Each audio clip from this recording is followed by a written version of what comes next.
Tant que les lions n'auront pas leurs historiens, les histoires de chasse tourneront toujours à la gloire du chasseur. 50 ans d'indépendance, on nous avait promis le bonheur et la prospérité. Aujourd'hui, les jeunes Africains prennent des pirogues de fortune, prennent le désert, prennent la mer, ils vont vers l'Eldorado. On nous avait promis le bonheur et aujourd'hui on nous dit que l'Europe ne peut pas accueillir toute la misère du monde. Ça, c'est le point de vue du chasseur. À aucun moment on nous a demandé et on a laissé le lion s'exprimer. Voici le point de vue du lion.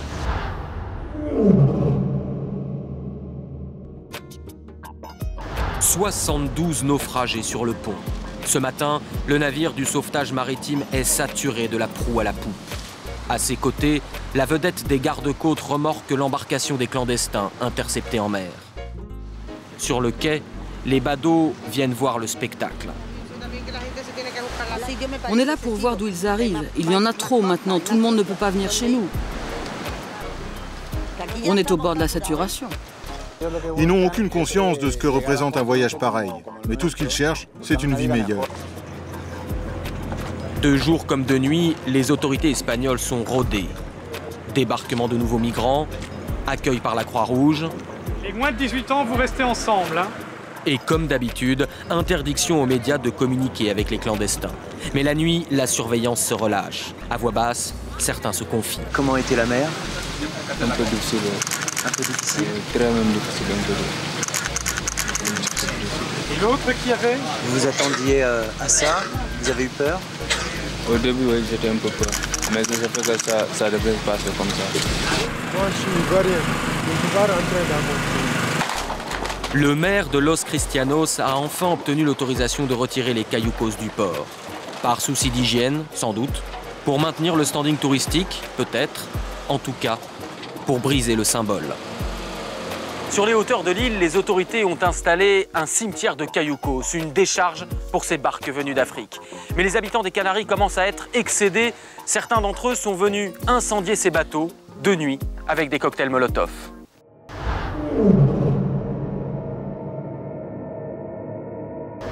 After the last war I fought in Liberia, the son of my people was killed, you see.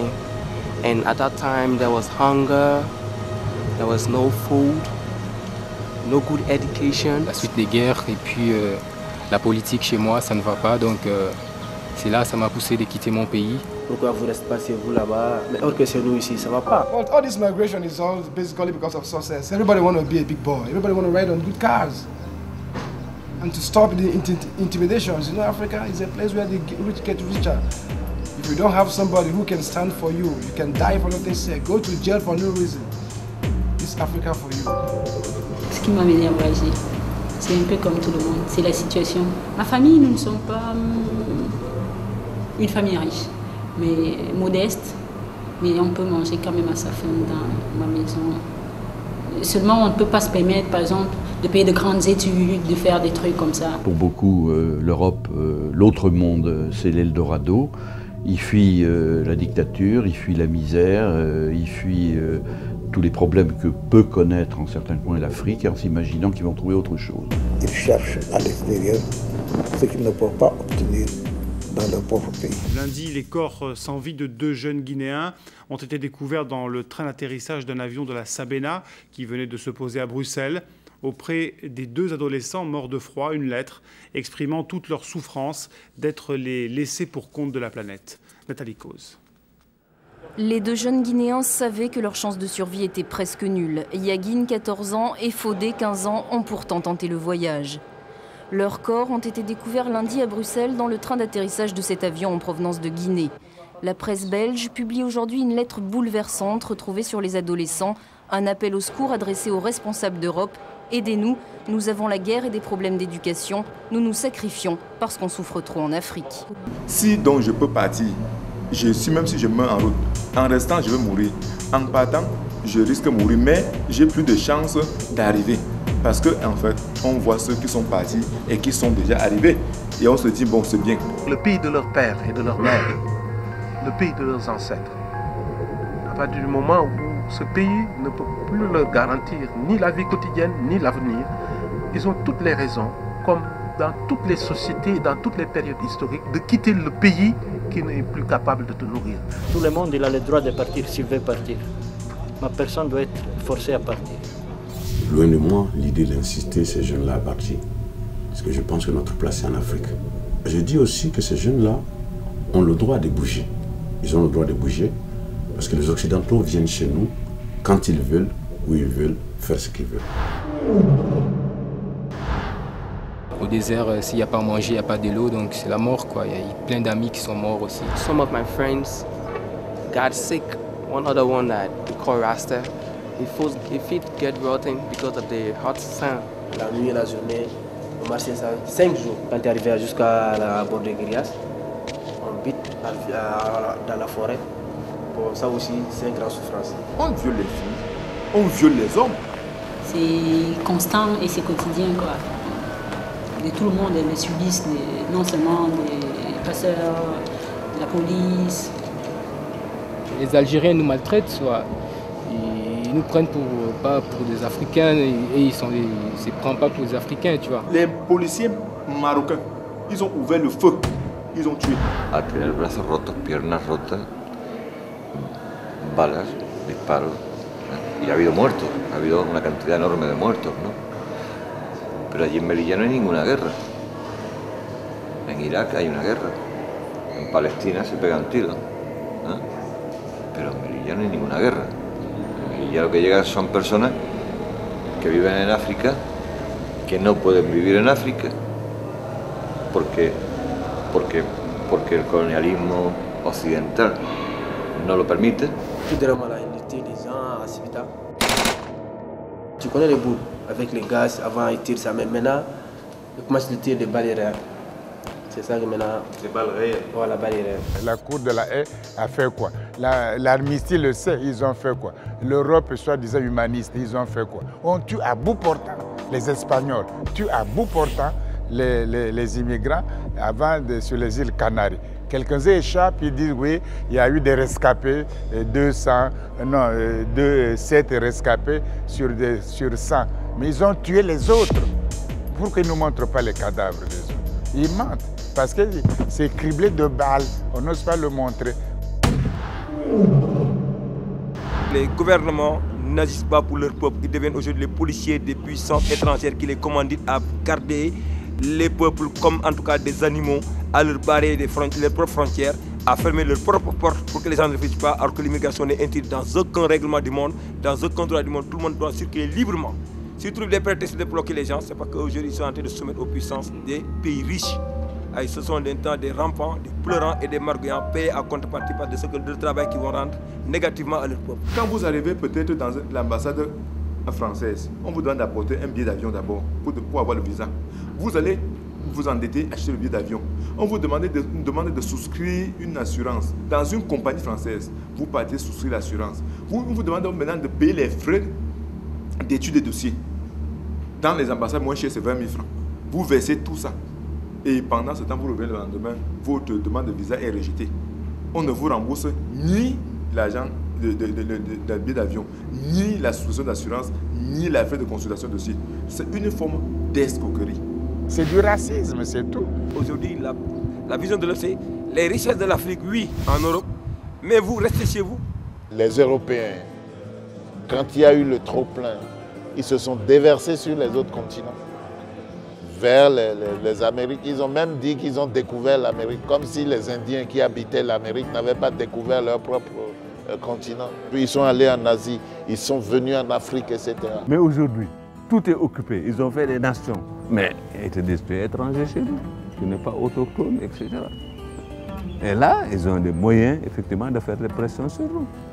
La migration, ils l'ont accepté quand il y avait les 30 glorieuses, quand l'économie française marchait. Ils ont accepté. Ils ont même absorbé les pieds noirs. Il n'y a pas eu de problème de recasement des pieds noirs. Moi, c'était en France. Il n'y a pas de problème. Et ils en avaient besoin. Parce qu'ils sont mal payés.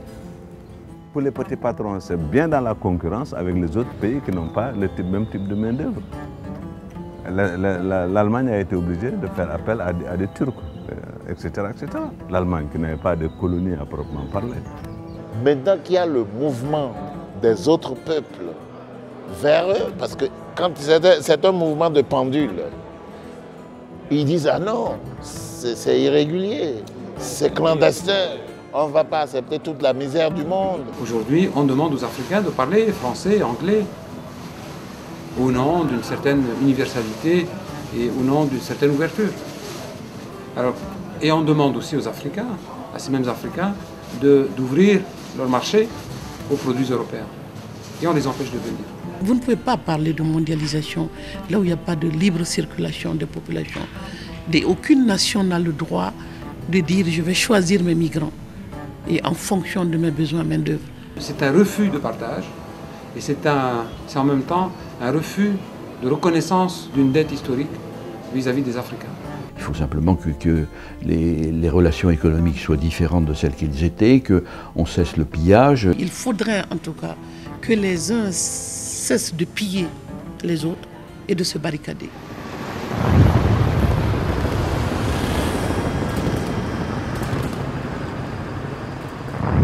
Qu'on soit congolais, de la République démocratique du Congo, du Cameroun, de Sierra Leone, de Nigeria, tout ça, c'est la même souffrance.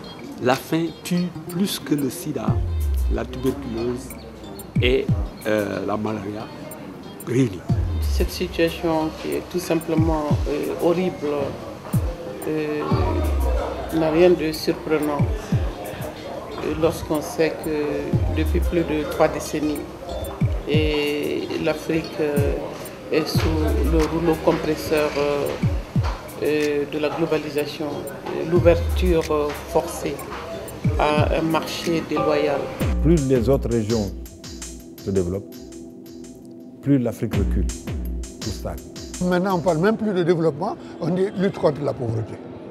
C'est-à-dire que nous sommes allés de mal en pis en quelque sorte. La seule faute qu'on ne pardonne pas, que ne pardonne pas notre monde contemporain, c'est la faiblesse. Si vous êtes faible, vous ne pouvez pas avoir la vérité, vous ne pouvez pas avoir la justice, vous ne pouvez pas avoir l'équité. Si vous êtes fort, on vous pardonne vos fautes. On vous pardonne vos fautes, on vous pardonne vos mauvais choix idéologiques. Ce n'est pas parce que des pays très forts, comme la Chine ou je ne sais pas quel autre pays, comme la Corée du Nord, aujourd'hui, n'ont pas les mêmes choix idéologiques que les États-Unis, que pour autant elle n'est pas respectée, ces pays ne sont pas respectés. Quels sont les dirigeants qui sont en mesure aujourd'hui de nous garantir une vie digne? Effectivement, aujourd'hui, il n'y a pas de Kwame Nkrumah, il n'y a pas de Thomas Sankara, il n'y a pas encore de Patrice Lumumba. Pourquoi? Nos politiciens, souvent, ils se distinguent plus par leur manque d'ambition. Leur seule ambition, c'est être au pouvoir. On a des leaders qui sont là pour leur personne, qui ne sont pas là pour un idéal. L'engagement qu'ils ont pris au moment des élections, est-ce qu'ils les respectent? Ils sont là pour leurs intérêts personnels, ils sont là pour tirer tous les avantages qu'ils peuvent et aussi possible en partant, laisser quelqu'un qui va assurer les arrières. Parce que l'enfant du président doit être paysan, l'enfant du paysan doit rester paysan. Ce n'est pas spécifique à un pays, c'est général maintenant sur le continent. C'est ça qui est malheureux. Des pays qui avaient une expérience démocratique, qui ont vécu autre chose, qui sont revenus à la démocratie, je parle du Niger où on se trouve aujourd'hui, ils sont en train de parler d'un 3e mandat pour le président Tandian aujourd'hui, ce qui est un recul démocratique. Le contre-pouvoir consiste à dire pousse-toi que je m'y mette. C'est juste le pouvoir pour le pouvoir, mais non pas le pouvoir pour des alternatives susceptibles de garantir au plus grand nombre, notamment les jeunes, un emploi décent. J'ai envoyé un qui était pour moi le parfait, c'est Thomas Sankara, qui représentait le leader africain dans toute sa splendeur, proche du peuple avec un discours révolutionnaire. C'est un petit peu les latino-américains aujourd'hui. Hein. Mais nous, on n'a pas ça en Afrique. Aujourd'hui, le leadership, on est en train de le construire dans le forum socio-africain, où on pense qu'on va construire des voix, qu'on va construire des visages qui vont dire non au rapport nord-sud tel qu'ils existent. C'est nos représentants, ce n'est même pas nos dirigeants. Quand le mot dirigeant est là, ce n'est pas lui qui me réveille le matin, ce n'est pas lui qui me doit manger, ce n'est pas lui qui il ne me fait rien. Il est seulement là, je l'ai mis là, c'est mon mandataire et c'est moi le mandant. Il doit agir conformément à ce que je veux, conformément à ce que je veux, sinon les clauses du mandat sont interrompues. C'est cette rupture de confiance entre les dirigeants, entre l'élite et les sociétés africaines, à mon avis, qui est à la base de la contre-productivité et de la contre-performance des sociétés africaines face à leur développement, face à leur bien-être et à leur indépendance par rapport au reste du monde. Donc il y a là cette cassure, une fêlure entre l'élite et le corps social. Le grand drame du continent aujourd'hui, c'est que l'élite africaine, elle continue en fait à reproduire le modèle occidental. Il faut aussi que dans ce domaine, les responsables africains aient une stratégie de développement, une politique à long terme et ne se contentent pas de quémander l'aide, quitte pour certains à la détourner, ou au contraire de demander aux grands organismes internationaux ce qu'ils doivent penser du développement de leur pays. C'est à eux, à l'Afrique, à s'en saisir et à le dire. Pour cela, il faut des gens compétents, intelligents et honnêtes. Une fois élus, ils n'ont d'oreille que pour l'Europe, la Banque mondiale et le G8. Et il semble beaucoup plus important pour eux d'être un bon élève du FMI et de la Banque mondiale que d'être perçus et jugés par leur propre peuple comme de véritables alliés. Et nous voulons aujourd'hui des gens qui aiment l'Afrique. Ces chefs d'État sont pris en otage par l'Occident. Aucun pays ne peut prétendre aujourd'hui qu'il ne soit pas lié, qu'il ne soit pas soumis à des pressions internationales, soit de la part de certains pays, ou soit de la part de certaines institutions financières internationales, pour définir et conduire, mettre en œuvre les politiques que ces soi-disant partenaires ou soi-disant institutions financières veulent que ces élites mettent en place. Nous avons deux faunes qu'il faut liquider ici. C'est le singe qui imite et le perroquet qui répète. Tant que nous ne les liquiderons pas, nous n'avancerons pas, parce que nous ne serons pas créateurs. À leur décharge, même s'ils le voulaient, et le FMI et la Banque mondiale diraient, et pour des raisons de gestion rationnelle des économies, la masse salariale ne doit pas dépasser tel montant, et vous êtes obligé de vous ouvrir parce que seule la compétition peut vous sortir de l'ornière. On vous dit si il y a tant de chômage, c'est parce que vous n'avez pas suffisamment appliqué à la lettre, en tout cas, les instructions qui vous ont été données, et privatisez ceci, faites cela, entrez par là, sortez par là. Et moi, je crois que l'Europe et l'Afrique sont rattrapées par leurs propres mensonges. Tous les dirigeants comme Thomas Sankara, comme Patrice Lumumba, comme Kwame Nkrumah, on venait mentir sur eux à la télévision et le peuple disait « Ah oui, c'est vrai que… » Alors que la réalité, c'est qu'ils ont été assassinés parce qu'ils refusaient de brader nos richesses. La réalité, ils ont été assassinés parce qu'ils ont refusé de se mettre à genoux devant l'homme blanc, devant le système occidental. Les Africains ne peuvent pas décider sur leurs intérêts. Décider selon les intérêts africains devient que l'Occident se fâche pour ça. Il devrait être heureux. Un chef d'État africain qui décide en faveur des intérêts africains. Cela devient un crime pour l'Occident. Donc un chef d'État qui détruit l'Afrique, voilà ce qu'il supporte. Mais un chef d'État ou un pouvoir africain qui défend les intérêts africains, ils sont contre ça. Que nous préférons la liberté dans la pauvreté à l'opulence dans l'esclavage. Malheureusement, au moment des indépendances, on n'a peut-être pas fait les ruptures qu'il fallait pour rompre tous les liens qui aliénaient l'évolution du pays, le développement du pays, aussi bien sur le plan économique que sur le plan social. Il y avait deux tendances pour l'indépendance, ceux qui ont véritablement pris leur indépendance et ceux qui ont négocié leur indépendance. Je crois que c'était la différence entre Sékou Touré et d'autres chefs d'État que je ne nommerai pas par principe. L'ancien colonisateur n'a pas lâché prise. Le système colonial est fini, mais le néocolonialisme est venu, c'est-à-dire qu'on a recolonisé par les capitaux d'une autre manière. On n'est pas du tout indépendant. Vous pouvez prendre le miel de la France aujourd'hui, aller le vendre au Burkina Faso ou en Côte d'Ivoire. Et au moment des indépendances, ils ont signé des choses qui disent que voilà, nous, on ne peut pas venir vendre notre miel en France, on ne peut pas aller vendre notre miel aux États-Unis, etc. Le colon s'est retiré, l'expert est venu, l'aide internationale est venue. Par ce truchement, la recolonisation s'est faite, cette fois-ci sous le couvert des Africains eux-mêmes. Je crois qu'il ne faut pas oublier ce facteur-là. Hein. Le néocolonialisme, c'est quoi? C'est tenir le pays par l'économie, à travers les Africains eux-mêmes. Il y en a qui demandent mais où se trouve l'impérialisme. L'impérialisme, regardez dans vos assiettes, quand vous mangez les grains de riz, de maïs, de mil importés, c'est ça l'impérialisme, n'allez pas plus loin. On n'est pas indépendant économiquement, on n'est pas indépendant culturellement, on n'est pas indépendant intellectuellement. Un Sénégalais qui doit se rendre au Kenya aujourd'hui va chercher son visa à l'ambassade de Grande-Bretagne au Sénégal.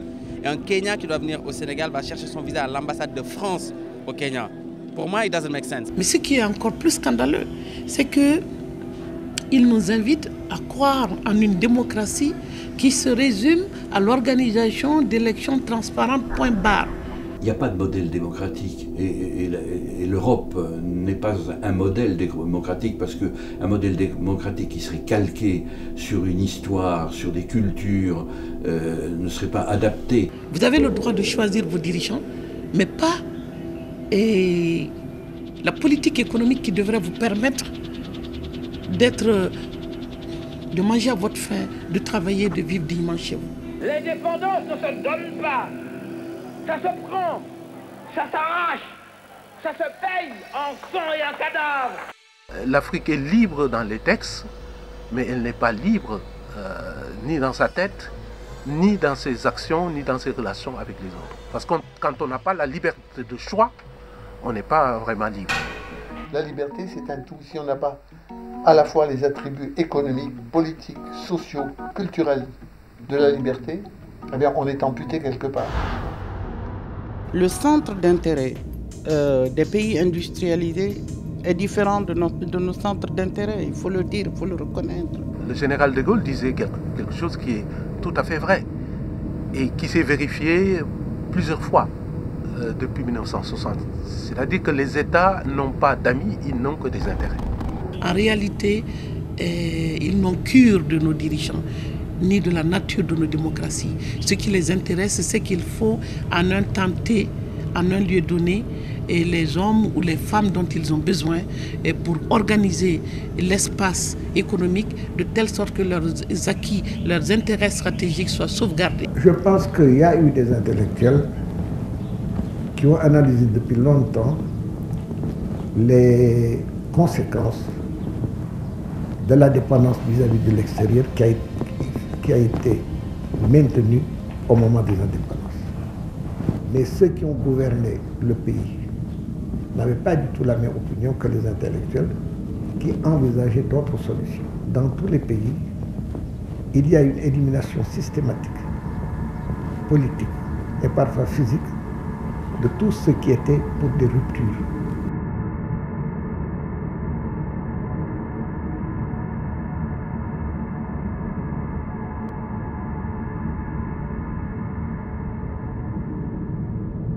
Le jour où on ne sera plus libéré, mais libre, je considérerais véritablement qu'on a continué l'histoire commencée par nos ancêtres, qu'on a pris cette indépendance et qu'on a respecté les rêves qu'ils avaient pour un avenir meilleur pour nos enfants.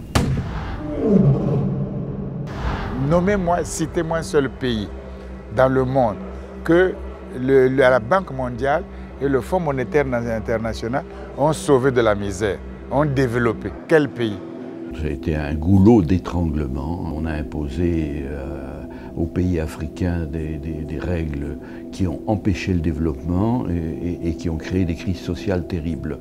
Nous nous rendons parfaitement compte que ça doit changer et qu'au niveau mondial, des grands organismes comme la Banque mondiale et le FMI doivent être là pour essayer d'aider ces pays à se développer et pas les contraindre de suivre un modèle qui est inadapté.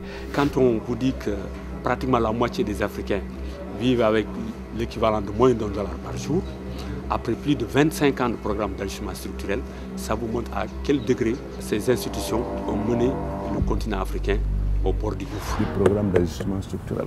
Oh, qui a été un grand désastre. Ouais, parce que le FMI et la Banque mondiale le reconnaissent maintenant. Ils ont fait des dégâts énormes. Mais ils ont été logiques avec eux-mêmes. Ils étaient là pour quoi? Pour mettre le pays en situation de rembourser la dette extérieure. Parce que la dette extérieure, elle est publique. Pour la rembourser, il faut beaucoup exporter pour avoir les devises qui vous permettent de rembourser la dette parce que vous l'avez contractée en devises. Donc, vous la remboursez en devises. Et aussi, ils ont fait de l'antisocial. C'est-à-dire on va marchandiser des services sociaux. Les écoles, regardez les écoles privées. Hein? Les cliniques privées. Hein? Les chefs d'État africains et même les populations souvent qui sont de la plupart analphabètes pensent que le FMI et la Banque mondiale c'est important pour les pays africains. Vous avez vu, il y a beaucoup de gouvernements qui sont fiers d'exhiber les accords qu'ils signent avec la Banque mondiale et le FMI. Alors que c'est des prêts qu'on contracte à des conditions qui ne sont pas connues. Alors que nous contractons ces nouveaux prêts pour rembourser des dettes totalement improductives. Le Fonds monétaire avait dit, et la Banque mondiale avait dit à Senghor, nous ne pouvons plus continuer de vous prêter de l'argent ou de vous en donner. Et nous n'accepterons plus non plus que les membres de nos conseils d'administration français, américains, etc. vous donnent ou vous prêtent de l'argent si vous ne revoyez pas vos politiques à l'interne. Senghor avait accepté ça. Il ne pouvait pas faire autrement. On a commencé donc à changer nos politiques. Politique agricole, politique industrielle, politique de santé, politique d'éducation, pour nous conformer aux lettres de politique de développement suggérées ou même imposées par la Banque et le Fonds monétaire. La Banque mondiale et le Fonds monétaire sont venus nous dire ce que Senghor a fait, c'était bien, mais ce n'est pas suffisant. Il faut maintenant que vous ayez de véritables politiques d'ajustement structurel qui rendaient les conditionnalités encore plus rigoureuses que celles qui avaient été imposées pour le programme de redressement économique et financier. Nous disons par exemple qu'il n'était pas normal que l'essentiel des ressources financières tirées des impôts soit consacré pour payer des fonctionnaires. Et qu'il fallait au contraire réduire la masse salariale. Ceux qui touchent la masse salariale la plus importante, c'est les forces de l'ordre, l'armée, la police, la gendarmerie. Vous ne pourrez convaincre aucun chef d'État de réduire ça. Donc après ça, viennent ensuite les enseignants, instituteurs, professeurs. Si vous nous dites de ne plus recruter des instituteurs et des professeurs, vous allez à l'encontre du point de vue que vous partagez avec nous, que le développement, c'est d'abord l'éducation et la formation. On a eu beau leur dire ça pendant 2 ou 3 ans, pour opposer à chacune des règles de conditionnalité qu'ils voulaient nous imposer, des arguments qui sont inspirés par nos propres réalités. Nous avons eu pendant près de 1 an ou 2 discuté avec eux. À un moment donné, nous avons dû accepter, parce que si nous n'acceptions pas qu'on nous prête de l'argent ou qu'on nous en donne, nous risquions d'être étouffés. Pour cette raison, nous avons convenu d'un plan d'ajustement structurel, une première période.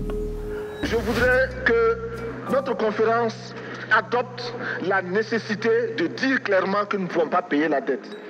Non pas dans un esprit belliqueux, belliciste. Ceci pour éviter que nous n'allions individuellement nous faire assassiner. Si le Burkina Faso tout seul refuse de payer la dette, je ne serai pas là à la prochaine conférence. Par contre, avec le soutien de tous, dont j'ai besoin, avec le soutien de tous, nous pourrons faire la paix chez nous. Le but de l'endettement, c'est en principe de s'endetter sur des projets productifs qui peuvent ensuite vous donner des revenus vous permettant de rembourser.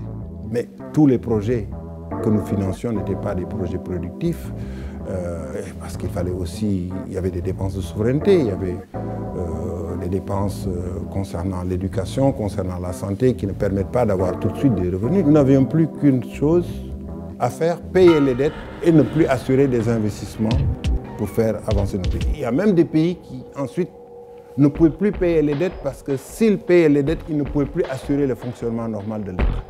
Les conditions dans lesquelles on a contracté les dettes n'étaient pas des conditions acceptables pour l'Afrique. C'est de considérer que la dette n'a servi qu'à amplifier le processus de pauvreté dans nos pays. C'est de considérer que si on continue à payer, on ne peut pas espérer financer le développement ou le progrès de nos sociétés. Le Niger est à lui seul l'exemple que la dette ne produit pas le progrès, elle ne produit pas le bonheur. En 1975, la dette du Niger était de 27 milliards. En l'an 2000, elle était à plus de 1000 milliards. Donc en 25 ans, elle a été multipliée par 40. et en 25 ans, la population s'est appauvrie dans les mêmes proportions. Le remboursement qui a déjà été fait, ce remboursement est supérieur à ce qu'était la dette. Mais nous en sommes arrivés à cette situation et pour avoir été leurrés par un idéal de développement qui a consisté à emprunter et pour réaliser un projet de société non concerté et cruellement dépendant de l'expertise internationale et des importations. Donc les prêteurs qui, dans le contexte des années 70, qui était une situation marquée par, disons, au niveau des banques, par une situation de surliquidité, qui devaient prêter, qui voulaient prêter, qui faisaient justement le tour des États et pour que nous puissions emprunter. Ce sont eux qui nous ont proposé des sources de financement, des bailleurs de fonds internes que l'on emploie chaque jour, comme s'il y avait des hommes dont le bâillement suffisait à créer le développement chez les autres. Donc on pouvait nous vendre à la fois les idées et les capitaux nécessaires, et avec des taux et d'usure sous prétexte que nous sommes des pays à risque. Donc quand on prête à des pays à risque, on peut se permettre de pratiquer des taux d'intérêt plus élevés. Mais il se trouve qu'au terme de plusieurs décennies de remboursement, même les pays en guerre remboursent. Donc le risque, même si le risque se vérifie, cela n'a pas empêché la plupart des pays de rembourser. Ce qui veut dire qu'en fait, on a appliqué, on nous a volé tout simplement. Donc, il faut que les pays du Nord, nos partenaires, acceptent que, ensemble, nous nous mettions autour d'une table pour revoir ce problème de dette et accepter leur annulation ou leur rééchelonnement ou leur diminution. La dette ne peut pas être remboursée parce que, d'abord, si nous ne payons pas, nos bailleurs de fonds ne mourront pas. Soyons-en sûrs. Par contre, si nous payons, c'est nous qui allons mourir. Les institutions comme la Banque mondiale, le Fonds européen de développement ont dit non, nous ne pouvons pas le faire parce que nous, si nous annulons les dettes, nous n'avons plus de rentrée pour pouvoir financer les opérations futures. Le fait que les États qui sont censés être des entités souveraines soient endettés au point d'en perdre leur capacité de penser et de décider par eux-mêmes est surréaliste du point de vue de l'homme de la rue. Mais ce qu'il est davantage, c'est que par le truchement de l'État, il l'est lui-même, ainsi que ses enfants et ses petits-enfants, et sans en être informés. Qui ici ne souhaite pas que la dette soit purement et simplement effacée? Celui qui ne le souhaite pas, il peut sortir, prendre son avion et aller tout de suite à la Banque mondiale payer. Nous achetons des produits manufacturés qui deviennent de plus en plus chers, alors que nos matières premières, nous les vendons de moins en moins chères. Plus nous produisons d'arachide ou de coton, plus les cours baissent sur le marché mondial. C'est ce qu'on appelle la fameuse détérioration des termes de l'échange. La croissance en Europe, il s'est basée sur deux principes. Payer les matières premières le moins possible et payer la main-d'œuvre le moins possible. Produisez ceci, vendez cela, vendez-le et nous l'achèterons à notre prix. Mais pendant ce temps, et puisqu'il ne s'agit que d'exportation et que localement vous ne transformez rien à partir du savoir local et en travaillant sur les matériaux locaux, donc on est piégé à tout point de vue. Vous prenez la Guinée, premier exportateur mondial de bauxite. Si on n'exportait pas de la bauxite, c'est-à-dire de la terre, mais qu'on exportait tout simplement de l'alumine, on serait totalement indépendant financièrement. Vous savez comment on fait dans ces cas-là pour pas qu'un pays exporte de l'alumine? C'est très simple. Vous ne les aidez surtout pas à avoir des barrages électriques. Comme ils n'ont pas d'électricité, ils n'ont pas d'unité de transformation, ils n'ont pas d'industrie, donc ils se contentent d'exporter la terre brute et c'est encore l'extérieur qui fixe le prix. Vous exportez ce que vous produisez et vous consommez le reste, et dans tous les domaines, les voitures, les chaussures, les sacs. Nous avons toutes les matières premières dont les pays occidentaux ont besoin pour continuer le développement. L'Afrique est un paradoxe historique. Continent très très riche, par ses matières premières et son potentiel humain, le continent très très pauvre. Il y a un problème. J'aimerais aller à la Sorbonne pour aller voir la signification du mot riche et pauvre, voir si c'est la même chose ou pas. Et c'est ce paradoxe-là aujourd'hui qui existe en Afrique. Ce n'est pas normal. Ce qui est fait chez nous est transféré à l'extérieur.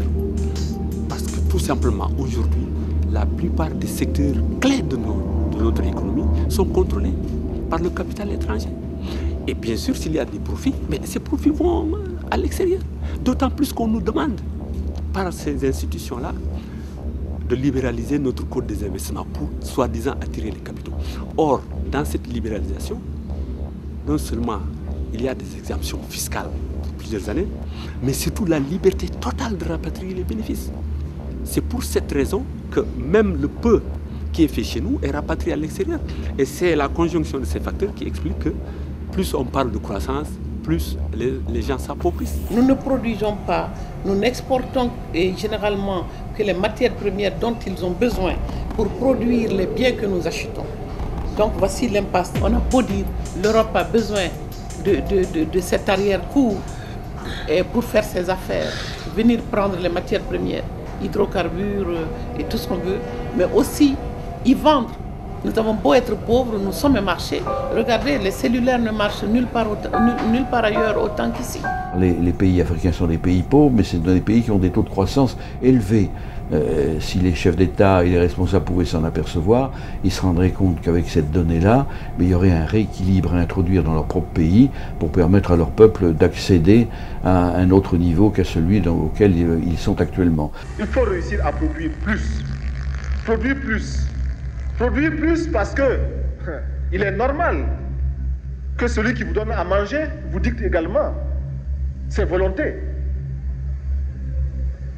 Ne consommons que ce que nous contrôlons. What kind of resources are you asking for in the world that is not in Africa? Tell me. Why should people be poor? Why should people die of hunger on a continent of plenty? Many of our countries have oil. Many of our countries have diamonds. We have got green fields. L'uranium, la bauxite, le pétrole, le bois, le poisson, mais ils doivent tout le faire, tout. Et le diamant, et voilà comme quoi ils nous paient. Le café, le cacao, ils doivent tout au continent africain. Le sous-sol européen, c'est le plus pauvre de la planète. Il n'y a rien. Tu as beau creuser, trouve. Nous vivons des économies de prélèvement et durant toutes ces années, hélas, il n'y a eu aucune politique de vision durable de cette gestion de la ressource naturelle. Donc, qu'est-ce qui s'est passé? Il s'est passé que progressivement, les ressources naturelles ont disparu. Le bois a disparu, les forêts ont reculé, installant ainsi le désert. Je peux donner quelques exemples. En 1950, on délivrait les permis d'exploiter le charbon à Sébikotane, à 50 km de Dakar. Aujourd'hui, 56 ans après, on délivre ces mêmes permis à Kounkané, 730 km de Dakar. Cette non-gestion de la ressource a fait un effondrement, une catastrophe écologique. Il y a eu des moments où il fallait faire au moins quelques 200 mètres avec une pirogue à pagaie et revenir avec du produit. Aujourd'hui, il faut prendre au moins 50 000 francs d'essence pour aller faire une pêche de jour et revenir. La ressource, elle est renouvelable, mais elle n'est pas inépuisable. Et il y a aujourd'hui la présence des Espagnols, des Européens, mais aussi des Asiatiques qui ont le mandat de prendre des bateaux à double licence pour des pêches de complaisance, des licences de complaisance, des pêches illicites, non contrôlées, non réglementées, à fréquenter l'Afrique entre la côte de la Guinée-Bissau et de la République de Guinée pour voler le poisson via le Sénégal en transportement illicite, non autorisé. Sur les plages, on constate une concurrence déloyale parce que tout le poisson est destiné à l'exportation. Même la sécurité alimentaire locale n'est pas assurée. Ils se développent parce qu'ils prennent nos poissons, les poissons à l'océan Atlantique, ils polluent les côtes avec le pétrole, ils prennent tous nos ports, ils exploitent nos forêts, ils prennent tout l'uranium, ils prennent tout le pétrole, ils nous donnent des miettes. Quand ils veulent plus d'arachide, ils disent que l'arachide du Sénégal donne le cancer, et parce qu'ils ont le tournesol maintenant.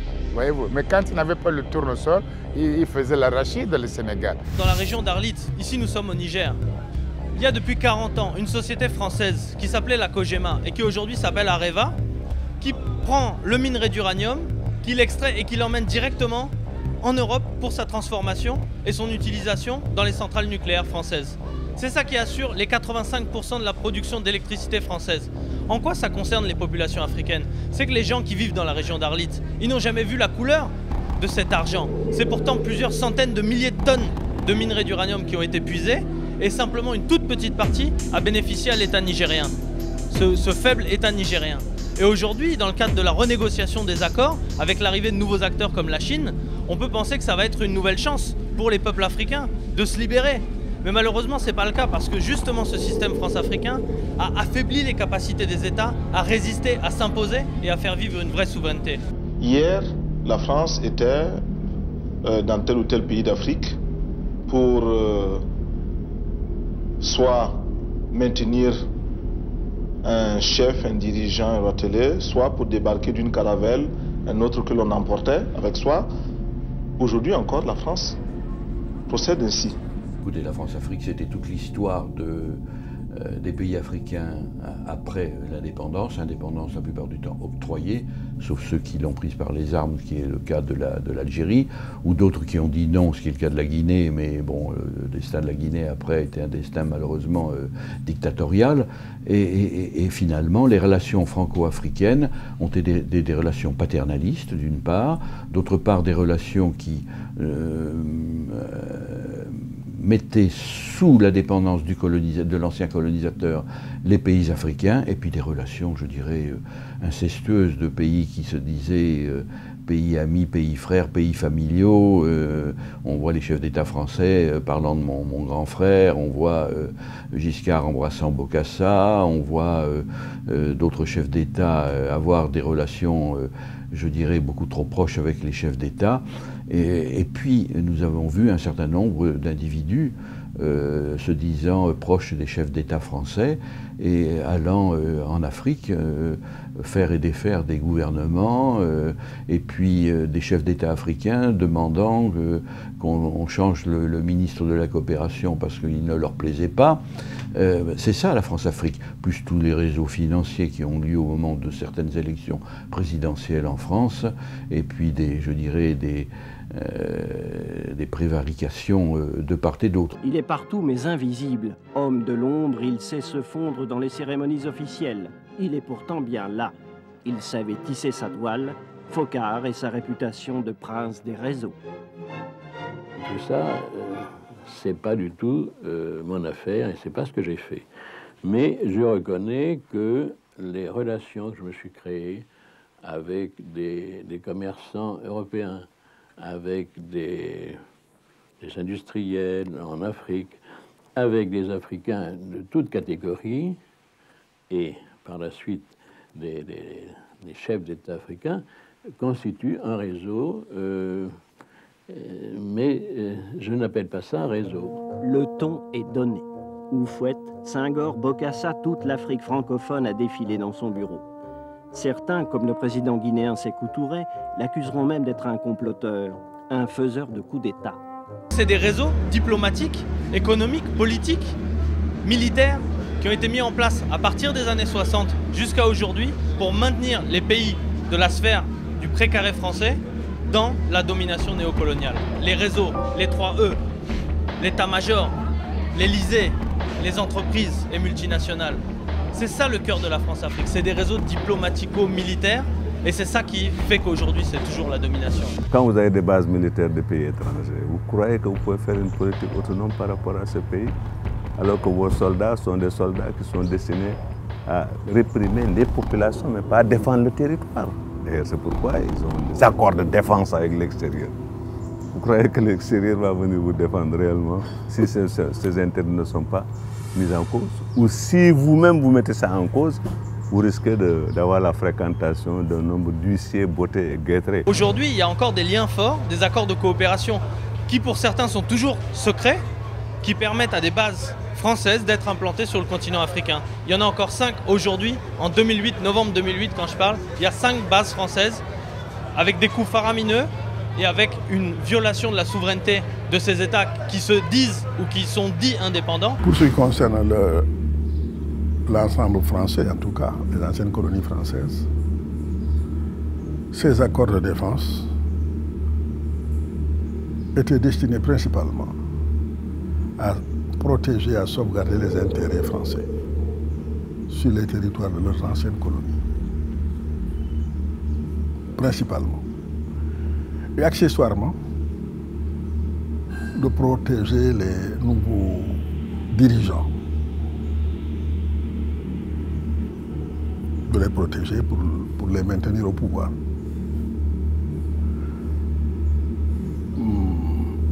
Peut-être en troisième lieu, peut-être, protéger les petits pays comme le Sénégal, la Côte d'Ivoire, le Tchad, contre d'autres pays africains plus forts, protéger éventuellement le Tchad contre la Libye, je ne sais pas, etc., etc. Voilà les choses qui justifiaient, entre guillemets, l'implantation des bases françaises dans les anciennes colonies de la France. La France-Afrique, c'est un système qui est mis en place pour faire et défaire la classe dirigeante africaine, pour continuer à piller les richesses du continent africain comme on le faisait sur l'esclavage, pendant l'esclavage et la colonisation. Et donc c'est ça la France-Afrique, il va falloir que ça s'arrête. Ça doit s'arrêter parce que c'est trop flagrant. Ça doit s'arrêter parce que ce n'est pas normal. Et personne ne viendra arrêter ça à notre place. C'est nous qui devons dire non à ce système qui a été mis en place. Le CFA, c'est une autre forme de colonisation, à mon sens. C'est la monnaie des colonies françaises d'Afrique. Cette monnaie, comme je l'ai dit, elle est coloniale. Elle est d'origine nazie. C'est-à-dire quand les nazis occupaient la France, ils avaient inventé une monnaie coloniale qui leur permettait justement de dévaliser, de faire travailler gratuitement les Français et tous les pays occupés. On a changé l'appellation, ça ne s'appelle plus colonie d'Afrique, mais ça s'appelle communauté financière africaine. On change simplement, mais on n'a même pas la délicatesse, à mon sens, de changer la formulation et le label. C'est une technique élaborée pour mettre au pas les dirigeants africains, non seulement d'aujourd'hui, mais ceux de demain, puisque c'est la France qui détient le coffre-fort. Ça veut dire qu'un chef d'État qui ne veut pas marcher selon les injonctions de la France, et puis tout simplement on bloque ses devises, son argent. C'est garder une autre forme de colonisation, celle de l'argent et celle de l'économie. Ça veut dire que vos biens restent les biens d'autrui, votre monnaie reste la leur, donc vous êtes absolument non souverain. La souveraineté d'un État commence par l'indépendance financière de cet État. Donc ça n'a rien à voir avec une monnaie pour créer une indépendance ou développer une indépendance. À partir du moment où les Africains ne maîtrisent pas le franc CFA, ils ne maîtrisent pas leur banque centrale, ils ne maîtrisent pas leur banque commerciale, ils ne maîtrisent pas tous les circuits financiers. Il est difficile de constituer une classe d'hommes et de femmes d'affaires capables de porter l'économie nationale et de remplacer la bourgeoisie occidentale qui domine l'économie. Les Africains sont dépouillés de l'arme monétaire. Ils ne peuvent pas manipuler à leur propre guise le taux de change. Et ils sont accolés à l'euro. Donc quand l'euro s'envole, le franc CFA est surévalué. Or, quand une monnaie est surévaluée, ça veut dire que les produits exportés africains deviennent trop chers, donc on dit qu'ils ne sont pas compétitifs. Du coup, ils accusent des déficits commerciaux et par la suite, les déficits de la balance des paiements. Il est clair, à mon sens, qu'avoir réussi à avoir quasiment 80% des pays de la zone colonisée introduite dans la zone CFA, c'était une forme de colonisation maintenue pour le coton, pour le café, pour le cacao, pour l'or, etc., etc. En 1994, c'est la France, comme dit Edouard Balladur, le Premier ministre, c'est la France qui a décidé la dévaluation du franc CFA. Question essentielle. Mais pourquoi la France a pu se permettre de dévaluer le franc CFA?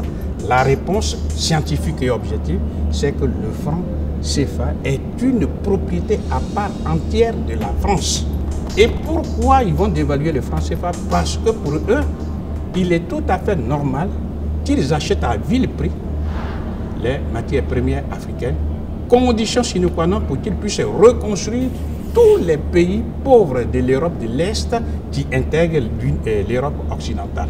La France dit simplement aux Africains, vous nègres, ignorants que vous êtes, je vous dis, vendez dans le monde entier tout ce que vous voulez. Vous avez des yens, des dollars. Eh bien, si vous les avez, toutes les monnaies de ce qu'on appelle les devises, apportez-moi ça. Et en lieu place, je vous fabrique des CFA. C'est tout. Donc ça ne coûte rien. C'est un enrichissement sans cause que la France fait sur le dos des Africains qui sont maintenus volontairement dans l'ignorance. C'est une légalisation de la fuite des capitaux. Quand l'argent fuit le pays, avec quoi on va développer le pays? Les Africains ne peuvent plus constituer une épargne nationale, encore moins une épargne continentale, capable de financer l'économie du pays. La souveraineté d'un État est à 3 dimensions, à savoir la défense nationale, la Constitution, pour ne pas dire oui, c'est la Constitution, et ensuite la monnaie. Donc à partir du moment où la monnaie, le franc CFA, n'appartient pas aux Africains, mais à la France, ça veut dire que ces pays ne sont pas indépendants.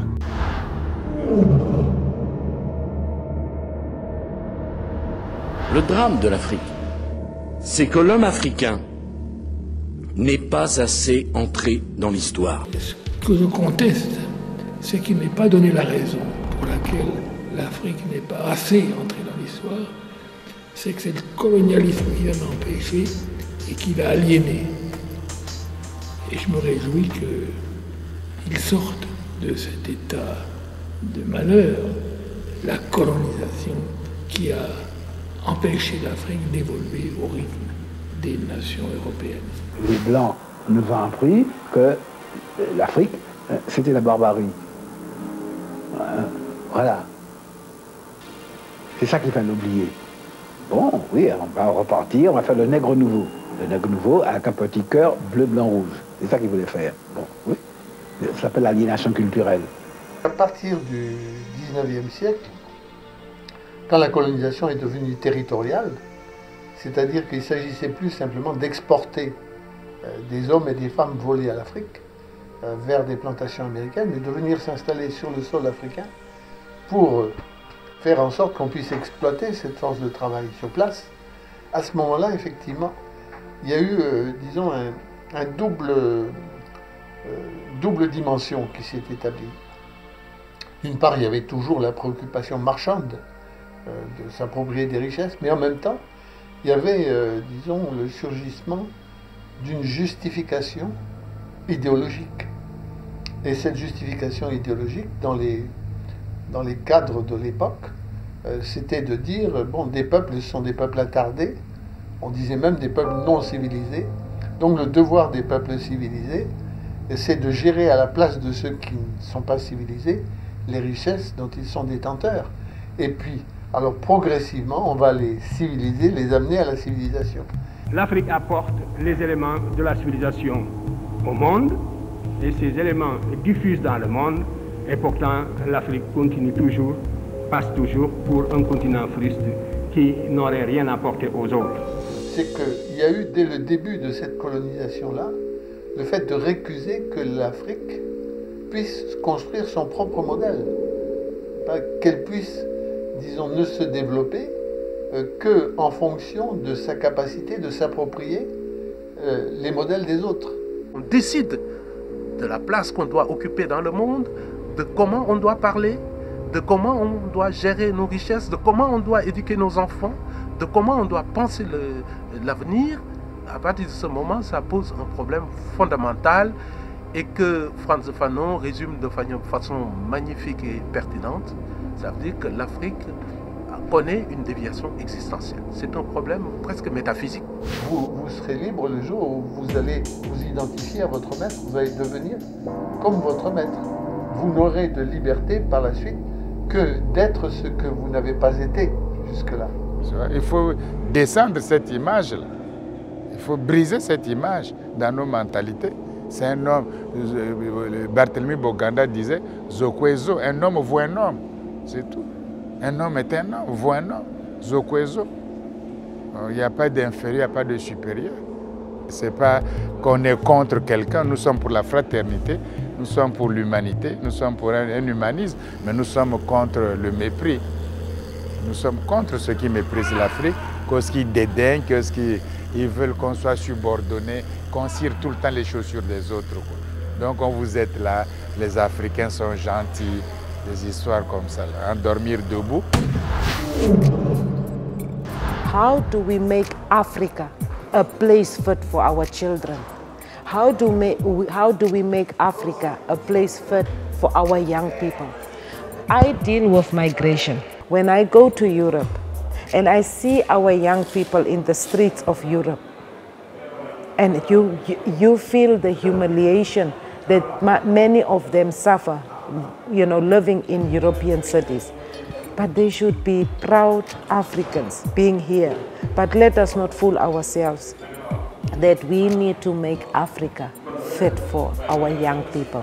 Et il est évident que si l'Afrique qui a un grand avenir, nous le savons aujourd'hui, si cette autre Afrique qui est en train de naître permet à ses enfants de vivre, ben cette immigration n'aura plus le caractère catastrophique qu'elle a aujourd'hui. Il serait temps que notre jeunesse croie en son continent profondément, qu'elle le construise, qu'on arrête de prendre des barques pour aller construire chez les autres. Parce que quand on arrive en France, quand on arrive en Espagne, qu'est-ce qu'on vous propose comme job?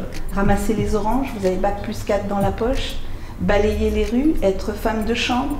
Vous ne pensez pas que tout ça, vous pourriez le faire chez vous et faire beaucoup plus en construisant l'avenir de votre continent? L'issue n'est pas dans le départ, que l'issue n'est pas dans la violence armée, mais que dans la construction d'une nouvelle vision et la défiance, défier ceux qui sont au pouvoir, qui aspirent au pouvoir, et à travers les bonnes questions.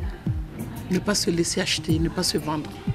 Les politiques ne changent que s'il y a une pression sur ceux qui exercent le pouvoir pour que ceux qui exercent le pouvoir changent un peu leurs orientations en les conformant aux besoins et aux réalités de la situation et aux besoins des différentes populations. On ne peut pas reprocher à l'Europe de défendre ses intérêts par rapport à l'Afrique. C'est aux Africains eux-mêmes de s'organiser. De faire en sorte qu'aujourd'hui, que les intérêts africains soient défendus. Quand vous allez au Sénégal, vous voyez des responsables turcs, vous voyez iraniens, je prends volontairement ces exemples-là, à côté des Indiens et des Chinois, et qui passent des accords avec le Sénégal. Quand je dis le Sénégal, c'est avec tous les pays africains. Alors la France a toujours son rôle à jouer, bien évidemment. Encore faut-il qu'elle comprenne qu'elle a des intérêts à défendre, mais que les Africains ont aussi des intérêts à défendre. Mais il faut que les Africains soient en mesure d'analyser leurs problèmes et regarder en face leurs partenaires calmement, droit dans les yeux et droit dans leurs bottes pour leur dire « Voilà, nous sommes arrivés là, à cette croisée de chemin. Voilà nos intérêts. Nos intérêts, c'est ça. Ils ne vont pas nécessairement dans le même sens que le vôtre. » On n'a vu aucun pays dans le monde ne se développer avec la sueur des autres peuples. Aucun pays ne s'est développé avec les aides. Ça n'existe pas. C'est par ton propre sueur, ton propre effort qu'on se développe. Quel que soit le tort des autres, quelle que soit la responsabilité, la main des autres dans nos affaires, c'est à nous de trouver au sein de nos sociétés les ressources, la force nécessaire pour changer les choses. Ils doivent aussi revendiquer leurs droits, ils doivent manifester. Parfois, ils le manifestent avec des grèves en brûlant des villes, en réclamant. Toute action est bonne. Hein. Pour que les jeunes agissent, que les femmes agissent pour le changement, il faut qu'ils aient conscience que leur action peut aboutir réellement à quelque chose de positif. Ce qui me frappe le plus, c'est une sorte de fatalité semble s'installer chez certains. C'est comme ça, ça ne peut pas changer, mais tout peut changer. Demain, les peuples africains s'éveilleront et se rendront compte que la société civile peut aujourd'hui changer les choses. Il n'y a que nous, les Africains, qui allons résoudre les problèmes des Africains. Ils ne peuvent pas venir les autres.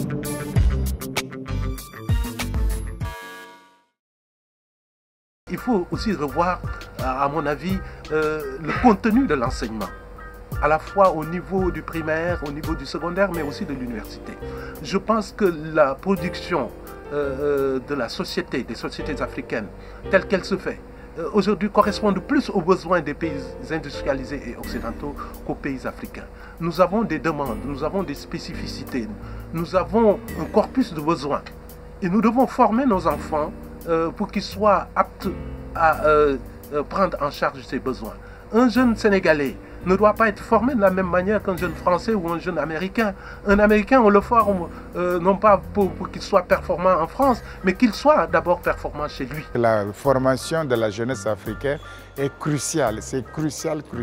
C'est le problème numéro un, on a beau faire, c'est le seul problème numéro un, c'est prendre en charge, prendre en main la jeunesse africaine, car c'est le futur même de l'Afrique. Vous êtes là avec la publicité Levi's. Faites la publicité de Levi's. Bon, c'est bien. Je vois le blue jean, le jean avec c'est bien cousu là, Levi's. C'est bien. Mais ça c'est américain, vous voyez même c'est marqué en bas San Francisco. C'est écrit San Francisco. Qu'est-ce que vous voulez qu'on fasse? Comment on va faire? Ici à Kayana, vous croyez qu'il n'y a pas de tisserand pour faire comme ça? Il fallait donc consommer burkinabé. Il a mis l'accent sur ça, consommer. Donc à partir du moment où on consomme ce qu'on produit, vous voyez, ça encourage la production. Et c'est plus facile aussi d'atteindre l'autoconsommation quand on veut se consacrer, se centrer sur ce que les productions que vous pouvez valoriser dans votre pays. Si la jeunesse africaine a la place de s'habiller avec la friperie qui nous revient des pays occidentaux, s'habiller avec le coton local, ce serait déjà quelque chose. Si au Mali, à la place de boire le thé chinois, on cherche le thé farako, ce serait mieux. À la place du riz thaïlandais, on cherche le riz gambiaka produit par nos paysans, ce serait mieux. Ça, on peut le faire à niveau individuel, mais pour moi, il faudrait aussi l'organiser, c'est-à-dire créer des espaces de consommation libérés, moi je les appelle. Faisons en sorte également que le marché africain soit le marché des Africains. Produire en Afrique, transformer en Afrique et consommer en Afrique. Produisons ce dont nous avons besoin et consommons ce que nous produisons au lieu d'importer. Le Burkina Faso est venu vous exposer ici la cotonnade produite au Burkina Faso, tissée au Burkina Faso, cousue au Burkina Faso pour habiller les Burkinabés. Ma délégation et moi-même, nous sommes habillés par nos tisserands, nos paysans. Il n'y a pas un seul fil qui vienne de l'Europe ou de l'Amérique. Il faut trouver les moyens d'accrocher l'Afrique au wagon de la mondialisation, mais d'une mondialisation réussie, équitable et juste pour tout le monde. Une mondialisation qui soit respectueuse des différences, des diversités, des cultures, des religions, des ethnies, des races, mais qui soit également porteuse de justice et d'équité. Moi, je suis tout à fait pour l'établissement de rapports fructueux avec l'Afrique. L'Afrique a été colonisée, c'est un fait. Elle a été mal décolonisée, c'est une réalité. Il faudrait qu'aujourd'hui, on ait des rapports qui soient des rapports d'égalité et que chacun y trouve son intérêt. Des dynamiques de coopération peuvent se mettre en place, mais qui ne devraient jamais hypothéquer l'unité du continent. Il faut faire la barrière nette entre l'Occident et l'Afrique. On doit couper court avec l'Occident. On ne pourra jamais, au grand jamais, se développer avec l'Occident. Jamais, c'est impossible. Ils sont très agressifs, ils vendent les armes. Les enfants des présidents vendent les armes. Jean-Christophe Mitterrand, il vend les armes. Les Pasqua, ils ont des procès, les Angola Gate. Les intellectuels comme les Jacques Attali sont impliqués. Le directeur de la Banque mondiale, il vient faire des leçons, Paul Wolvis, mais il paie ses maîtresses avec l'argent de la Banque mondiale. Le fonds Troscan, la même chose aussi, avec des petites Suédoises. Mais ces gens vous apportent quoi finalement? Quand j'entends des Africains dire je suis libéral, je me fends la pute. Je dis c'est pas possible. Un faible qui veut jouer au fort. Parce que c'est un discours qui est pour les Amériques, les pays forts. Parce que dans la concurrence, qu'est-ce que l'emporte? C'est le plus fort. Or, la concurrence aboutit à quoi? Au monopole, parce qu'on liquide tous les faibles et maintenant, monsieur reste, ça devient un monopole. Les classes dirigeantes africaines modernes se sont surtout distinguées durant les dernières années de la colonisation et les premières années de l'indépendance par leur appartenance à des idéologies qui n'avaient rien d'africain. Ils ne ont même pas pensé à les adapter au contexte africain. Donc, il faut que ce soit des leaders qui croient dans l'Afrique et dans ses valeurs. Il faut que les élites africaines, dans ce sens-là, donnent l'exemple. Donnent l'exemple de l'austérité, donnent l'exemple de la bonne gestion et donnent l'exemple de la justice. Dans notre pays, il est interdit aux ministres de voyager par avion dans les classes premières. Ils doivent voyager en classe économique. Nous avons supprimé les voitures de luxe et nous avons pris de toutes petites voitures pour nos ministres, lesquelles voitures sont économiques et permettent au peuple de récupérer les sommes ainsi économisées pour faire des dispensaires pour aider d'autres populations. Vous savez, le Burkina n'est pas un pays riche. Et donc, pourquoi dépenser l'argent de l'État dans des voitures qui n'ont une Mercedes, qu'est-ce que ça veut dire? Alors que bon, le problème de la voiture, c'est un moyen de locomotion. Alors donc, autant prendre les voitures qui sont moins chères. Et c'est comme ça qu'à l'époque, ils avaient des petites voitures qui coûtaient en tout cas moins cher que les Mercedes. Et cela ne n'empêche pas, parce que ce n'est pas la voiture qui fait le travail, c'est la personne qui fait le travail. Et si ça peut aussi économiser, faire économiser l'État et tout ça, que cet argent pouvait être utilisé, parce qu'il y avait beaucoup de choses à faire. Et il y a peu d'argent. Et donc, si l'État peut économiser pour réaliser des projets pour l'intérêt du peuple, je pense que c'était ça. C'était vraiment l'objectif, c'était de réduire beaucoup les dépenses de l'État et pouvoir réaliser au profit du peuple. There is a new African in the world, ready to fight his own battle and show that after all, the black man is capable of managing his own affairs. This decade is the decade of African independence. Forward then to independence now. Tomorrow, the United States of Africa. Si par miracle, dans un an d'ici, en 2010, l'Afrique décidait de s'unir, de créer un gouvernement fédéral qui gérerait l'économie, les ressources, la diplomatie, la sécurité du continent de façon commune. Du jour au lendemain, dès 2010, l'Afrique passerait au premier plan des pays du monde. Le jour où les 54 États africains décideront de comprendre que diviser pour mieux régner, ça les dessert, et qu'ils décident de s'unir pour une grande réflexion commune, ne serait-ce que l'acceptation de cette capacité que pourrait être pour leur économie l'unité de leurs ressources naturelles, avec une vision commune, ils auraient peut-être l'impression de comprendre ce que Sankara disait, tout simplement. Quand il disait, il y a 20 ans, eh bien, il faut consommer local, il faut produire local, manger local, s'habiller local. Eh bien sûr, si on réussit ça, déjà, on n'est plus dépendant. Notre sol, notre sous-sol sont riches. Nous avons suffisamment de bras et nous avons un marché immense, très vaste, du nord au sud, de l'est à l'ouest. Nous avons suffisamment de capacités intellectuelles pour créer, ou tout au moins prendre la technologie et la science partout où nous pourrons les trouver. Mais il y a une sorte de frilosité, une sorte d'accrochage à une souveraineté qui ne conduit à nulle chose, qui ne conduit à n'aboutir à rien. Alors que nous devrions avoir une vision réellement africaine des problèmes. Jusqu'à présent, vous voyez des camions de transport qui sont obligés dans la zone de l'UEMOA, qui sont obligés de s'arrêter à des barrages multiples entre nos différents pays.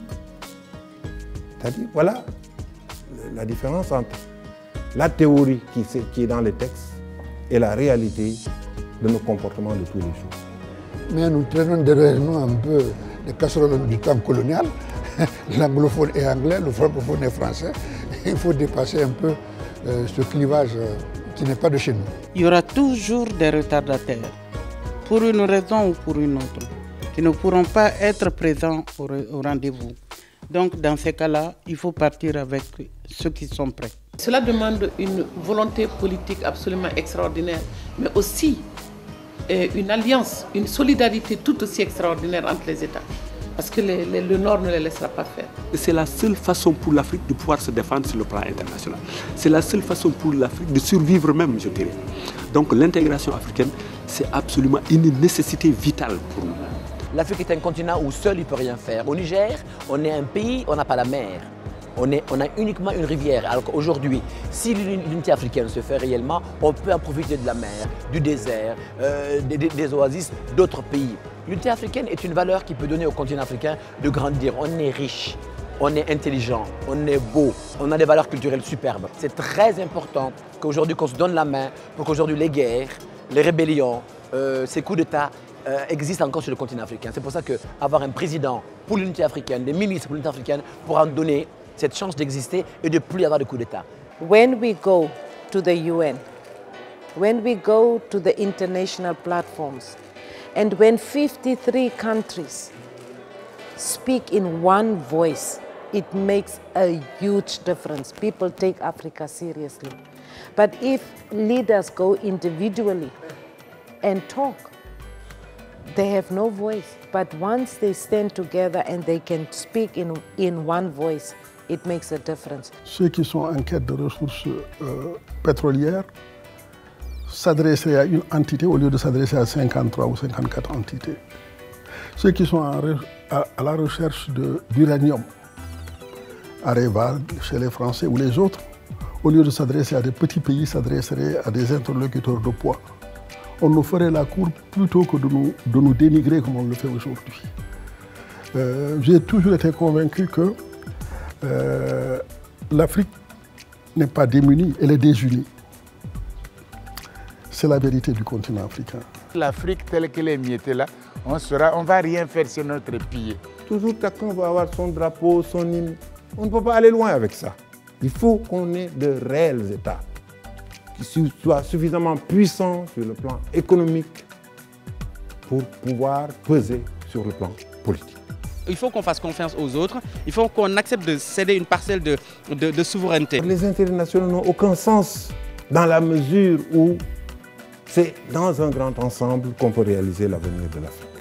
On ne peut pas réaliser l'unité par des discours. Il faut des faits concrets. Quels faits peuvent nous pousser vers l'intégration? Il faut avoir des projets économiques communs. Il faut avoir une intensité de circulation, donc avoir des routes, avoir des chemins de fer. Tout cela, ce sont des projets qu'il faut créer. Ce sont des projets fédérateurs qu'il faudrait. L'Union africaine actuelle ne nous donne aucune solution. Elle ne nous donne aucun espoir. L'Union africaine, aujourd'hui, ne représente absolument rien, puisque les populations ne sont pas impliquées. Ce sont les dirigeants qui ne sont pas des exemples, qui votent ou bien qui choisissent le président ou le président de la Commission, le président de l'Union africaine ou le président de la Commission de l'Union africaine.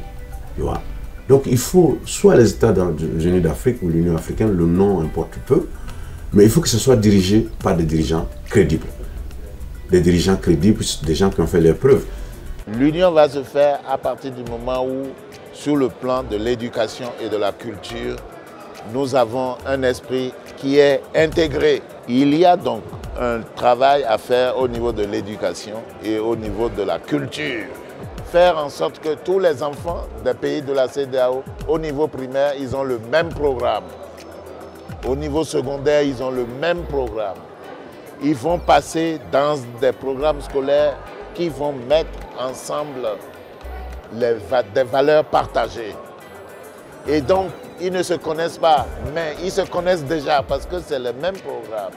Quand ils vont se rencontrer, ils vont sentir qu'il y a une complicité, il y a une vision partagée qui est la leur. Et là, quand ils vont parler de l'union, de l'unité africaine, ils vont parler de ça enrobé des mêmes valeurs, des mêmes concepts. On a un gros travail à faire j'allais dire, de révolution culturelle et mentale. C'est le mot. Je ne mâche pas les mots. Parce que nous avons besoin que les Africains aujourd'hui, qui sont aux affaires, quelles soient les affaires administratives et politiques, quelles soient les affaires économiques, que les Africains puissent se penser d'abord en tant qu'Africains. Que le premier réflexe d'un Africain, c'est de dire « je pense à mon continent » avant toute autre idéologie extérieure. La seule idéologie qui vaille, c'est l'idéologie africaine, j'allais dire. S'ouvrir au modèle autre, notamment au modèle occidental, ou au modèle chinois, ou au modèle indien. S'ouvrir au modèle autre en prenant de ces modèles-là ce qui nous paraît le mieux, mais pas en s'inféodant à ces modèles. Maintenant, les gosses, les jeunes vivent dans un monde où c'est l'Internet. Les images qui arrivent ne sont pas des images qui ont été présélectionnées par les parents, mais c'est des images qui arrivent et qui peuvent donner du bon comme du mauvais. Dans ces conditions-là, quand vous regardez l'enseignement que ça donne, c'est l'enseignement de l'ailleurs. Ce qui est beau, ce qui plaît, c'est ce qui est à l'extérieur. Ce ne sont pas des images qui parlent de nos réalités. Et les rares fois où ça en parle, c'est pour parler du sida, c'est pour parler de la guerre, c'est pour parler des inondations, c'est pour parler de la pauvreté, etc. Il faut qu'il y ait un rééquilibrage, que ce ne soit pas seulement les grandes agences internationales, les grands médias internationaux qui donnent des images de l'Afrique et du tiers-monde. Allow me as an African to also know joy. Allow me as an African to also laugh. Why do you want us Africans always to feel hopelessness, despair? That's not the image of Africa. Quand tu ne t'aimes pas, et tu ne peux pas attendre que les autres t'aiment. Si tu ne sais pas où tu vas, tu dois savoir d'où tu viens. Le fait que Obama est arrivé et que Obama a décoincé quelque chose dans nos têtes, dans nos mentalités et tout ça. Maintenant, pour moi, sa mission est terminée. Il est un président comme un autre, mais il a ouvert un truc qu'il fallait ouvrir à l'homme noir. Il s'agit donc, en quelque sorte, de restaurer cette conscience historique continentale africaine, de l'intégrer dans l'enseignement. C'est un facteur de cohésion qui doit contribuer à mettre l'ensemble des peuples africains à l'abri de toutes les formes d'agression culturelle. C'est le seul intérêt que présente une question comme celle-là, et c'est à une œuvre d'intégration de ce genre aussi que je vous invite. Si on ne fait pas ça, on va faire quoi?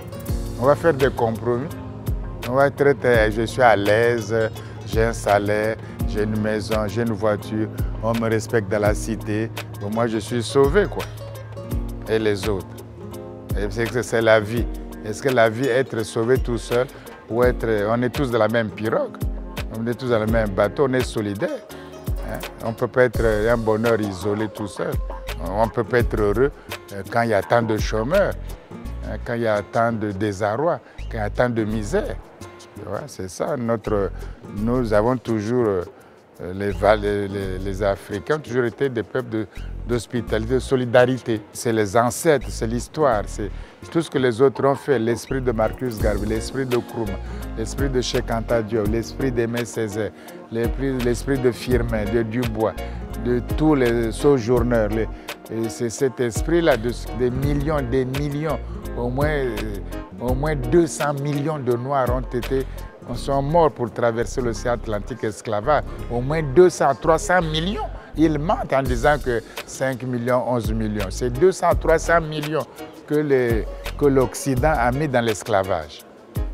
C'est comme ça qu'il faut faire. Donc, voilà pourquoi il y a cette énergie, parce qu'il y a toute une histoire. Ce n'est pas qu'on est contre quelqu'un, nous sommes pour la fraternité, nous sommes pour l'humanité, nous sommes pour un humanisme, mais nous sommes contre le mépris. Il n'y a pas d'inférieur, il n'y a pas de supérieur. Mais l'Occident ne veut pas l'attendre, il veut toujours quelques noirs qu'on sauve, un noir propre, tu vois, il peut parler à l'académie, tu vois, il est bien, celui-là. Les autres sont des méchants, ils sont anti-français ou anti-blancs, des choses comme ça, quoi. Tu vois, ils montrent ça, et puis ils disent que oui, ce nègre, les autres sont violents, extrêmement violents. Et ça, c'est les mauvais nègres, quoi. D'autres sont doux, sourient, c'est des histoires. La jeunesse ne doit pas perdre courage, il y a l'espoir, il faut réfléchir et puis changer la donne radicalement, c'est tout. C'est ça le problème. C'est nous ne voulons plus qu'on nous baisse. So, so many times I ask myself question, when will a black man find peace in the world? And where will that peace be? If you do not identify with this continent, you do not have an identity.